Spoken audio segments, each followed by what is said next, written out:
హే all welcome back MVR constructions project 4. So project 4లో మనకి back side wall కూడా west side wall కూడా మనకి కంప్లీట్ అయిపోయింది ప్లాస్టింగ్. సో చిన్న చిన్న మైనర్ వర్క్స్ ఉన్నాయి, టుమారోతో పాటు కంప్లీట్ అయిపోతాయి. కంప్లీట్ అయినా సార్వ అయితే అలాగే ఉంటుంది ఇంకో 2 days, ఎందుకంటే ప్లాంబింగ్ వాళ్ళకి కూడా సార్వ కావాలని చెప్పారు.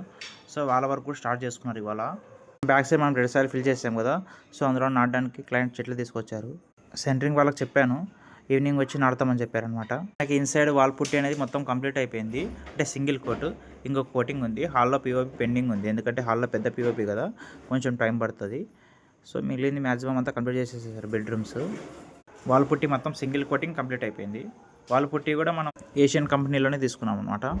చూస్తున్నారు కదా, ఇక్కడ ఏదైతే మనకు కనిపిస్తుందో అక్కడ టీవీ యూనిట్ వస్తుంది. సో అది పిఓపితో చేపిస్తున్నా, అది మీకు అవుట్పుట్ ఫైనల్లో చూపిస్తే ఎలా వస్తుంది అనేది. ఇప్పుడు చూపించినా అర్థం కాదు మీకు, అది మార్కింగ్ వేయించి ఇవాళ మార్నింగే స్టార్ట్ చేయించేది.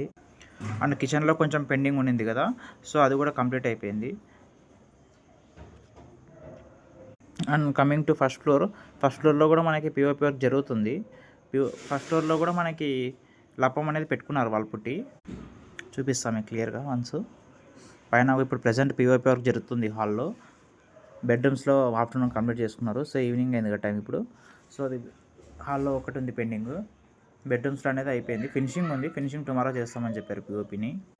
అండ్ మనం బాత్రూమ్స్ వేసుకు వస్తే బాత్రూంలో మనము వాటర్ ప్రూఫే చేయించాం అనమాట, లిక్విడ్ తెప్పించి 301 చేస్తున్నారు. చిప్పింగ్ మొత్తం అంతా చిప్పింగ్ లేపేసి మళ్ళీ ఇంకోసారి వాటర్ ప్రూఫ్ చేయించి మళ్ళీ బెడ్ వేస్తారనమాట దానిపైన. సో వీళ్ళ కోసమే బ్యాక్ సైడ్ మనం అలాగే పెట్టించామన్నమాట, సారా ఒప్పుకున్నట్లు 301తో వేపిస్తున్నాం డాక్టర్ ఫిక్స్తో వాటర్ ప్రూఫింగ్. ఇక్కడ మనకి వాల్స్కి టైల్స్ వస్తాయి, కింద ఎలా వచ్చాయో యాజ్ ఇట్ ఈస్ అలాగే వస్తాయి అన్నమాట colour. And coming to second floor, మనకి పెంట్ హౌస్కి వచ్చేసి బాత్రూమ్కి ఈరోజు మార్కింగ్ వేయించాను మార్నింగే. ఇంకోసారి మళ్ళీ ఈవినింగ్ డీటెయిల్గా చూపించాను వాళ్ళకి, ఎక్కడెక్కడ మనకి పాయింట్స్ వస్తాయనేవి. చూస్తున్నారు కదా క్లియర్గా. సేమ్ యాజ్ ఇట్ ఈస్గా గ్రౌండ్ ఫ్లోర్గా ఎలా ఉందో అలాగే ఉంది ప్లాన్, చేంజెస్ అయితే ఏం చేయలేదు. మన స్విచ్ బోర్డ్స్ కానీ, ఫ్యాన్ స్విచెస్ కానీ, ఏ స్విచెస్ కానీ ఎక్కడెక్కడ వస్తే మొత్తం మార్కింగ్ వేయించాను డీటెయిల్గా. అండ్ ఈవినింగ్ సెంటరింగ్ వాళ్ళు వస్తారని చెప్పే కదా, వాళ్ళతో చెట్లన్నీ తెప్పించి నీట్గా లైన్ పెట్టించేసాను. క్లయింట్ నాటించుకున్నారన్నమాట, వాళ్ళని పిలిపించాను ఇద్దరిని, వాళ్ళే చెట్లు నాటారు దగ్గరుండి. మొత్తం అన్నీ చూస్తున్నారు కదా. ఇప్పుడు నాటితే మనకి ఓపెనింగ్ టైంకి కొంచెం పెద్దగా అయితే గ్రీనరీ బాగుంటుందని, ఎందుకంటే మనకు దాదాపు ఇంకా ఓపెనింగ్కి నియర్ 2 months ఉంది. ఏప్రిల్ 3rd week అనుకున్నాం కదా ఓపెనింగ్. సో ఆ లోపు మనకి చెట్లు కొంచెం పెరిగితే చూడడానికి కూడా బాగుంటుందని ఇవాళ మార్నింగ్ వెళ్ళి తీసుకొచ్చాం చెట్లు.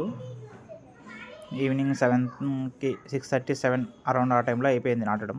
సో వాటరింగ్ అయితే లైట్గా చల్లాం ఈరోజు. సో టుమారో నుంచి కంటిన్యూగా వాటరింగ్ ఉంటే, ఎందుకంటే సమ్మర్ కదా కొంచెం కూల్గా ఉంటే చెట్లు కూడా బాగా పెరుగుతాయి. Okay, see you tomorrow, bye.